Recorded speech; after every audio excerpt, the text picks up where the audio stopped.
But you guys, if you've got an old laptop or an old PC, this is the fastest way to turn any of these PCs or laptops into a retro gaming machine by using one device.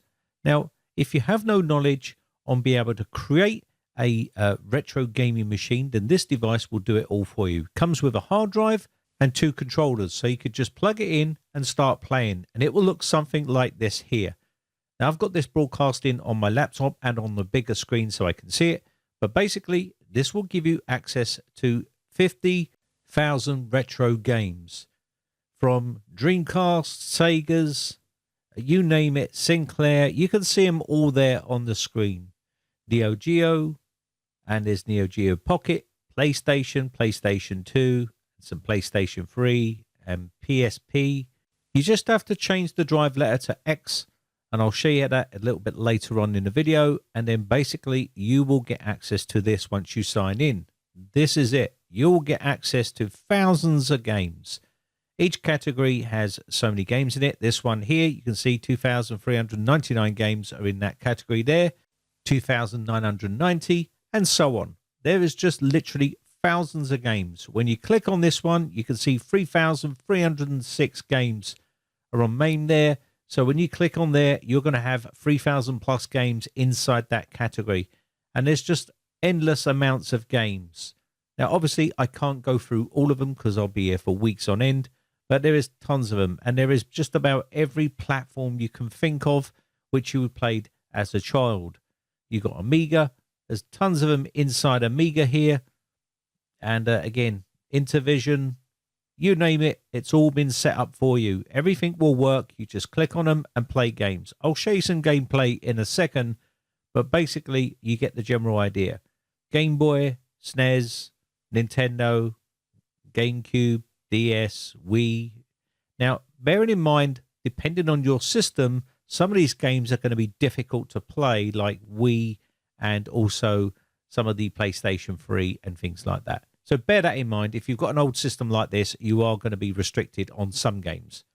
But when you get it delivered, it will look like this. It's a retro station, and it comes very well packaged with bubble wrap and a box, interior box, with your drive in it. Once you get it out, it will look something like this, where you'll get a couple of controllers. They're not the best controllers in the world, but they get you up and running and get you started. You can just wire these up, charge them up, and then you can use the Bluetooth dongle here, and it will connect to the PC. So it gives you started with a kit. You get a little instruction manual here, and this just tells you all about the Bluetooth game controllers here. You can always use your own game controller if you wish. And you also have your cable, which is for your hard drive. This has a proprietary connection on here, as you can see, which is the same for Western Digital and Toshiba and drives like that. That's the connection on there with USB 3.0. And the drive itself. This is actually a Toshiba drive with some sort of covering over the top of it. But it's a 2 terabyte Toshiba drive. And basically you plug it into your PC and change the drive letter to X, and away you go. And you can play 57,000 plus games. I will leave the link in the video description here. But as you can see, you can choose which pack you want, whether you want the controllers or not. And again, it does give you a load of information about the Retro Station PC for you, and how you can turn your PC into a retro console. And there does also talk about the specifications, and it does clearly state here that you will need a dedicated GPU to play games like PS3 and other games like it. So just bear that in mind. It's all been put on the website here, so you can see here. Now, I did contact him because I had an issue, and it was my own fault that I actually tampered with the config file and basically broke it. So I contacted him and he sorted it out straight away. So kudos to him. Now, when you receive yours, you're just going to have to go to your computer, right click and go to disk management. Inside disk management, you'll see the hard drive that I've got plugged in here. And you just need to change this to the X drive here. You can see it's currently D. And all I need to do here is right click on the drive itself and change drive letter. And change this to X, and basically change here, click on the change. And once that's changed, it will work. So that's all we need to do, is basically do this, and then you'll get a username and password which is sent to you once you purchase it. and you'll be able to log in and play your games. So I'm just going to quickly change the drive letter here. Don't ask me why you have to do this, but you do. Otherwise it won't work. And once that's done, you should be good to go. So now we've got that changed. You only have to do it once, and that's done. And now you can plug in to any device, and away you go. Now, once you click on the executable file inside the hard drive here, there is README files in there that tell you exactly the instructions that you'll need to follow. But I'm going to click on this one here. And once I click on this, it's going to give you the login details here for your password and username. And that will be sent to you by email. And once you've done that, you log in and you'll get access to it, and you can play all of your games from your childhood. And this is where we're at right now. I've got it plugged in, everything is turned on, and we're ready to go. And that's it. You've got 57,000 plus games to choose from, and there is plenty on there to keep you occupied. If you've got young kids that you just want to show them the games of your childhood, you can play games just like this.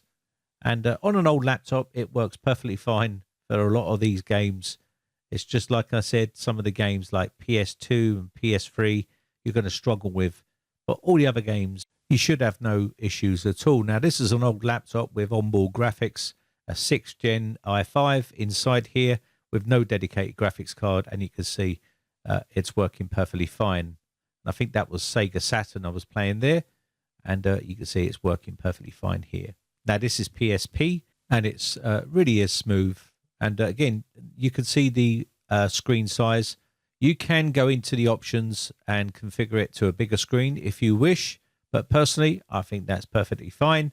If you've got a monitor, you can plug in the monitor into that laptop and broadcast it onto a larger screen if you wanted to. And that's what I done. I just plugged in the HDMI into the laptop onto a larger screen.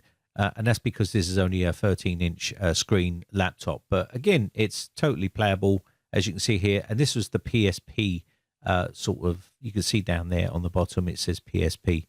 So the screens were small on these anyway, and you can see it's pretty big enough to play your games here. Got a nice bit of black splash around the outside of the screen itself. Better than looking at the black bars that are normally on these particular types of screens. And again, you can remove these if you wish and make the screen bigger and change the graphics size if you want to. If you have a much more beefier setup, you can go into the config and change this if you want to. I'm just leaving it as stock as it come delivered, and I've plugged it in, and away you go. And again, this is another PSP one, silky smooth, as you can see here on this old laptop, no problems whatsoever. And this brings back good memories, these games. And there's just literally thousands of them. And you can just go through here and work your way through and play whatever you want to play. And there's just so many of them. And again, when you get bored of it, you just exit out and start another one. And it's that simple. So whatever your flavor of game you like playing, whether it's driving games or fighting games, you've got plenty to choose from. You can change the UI settings here. You can also change the controller, configure your buttons.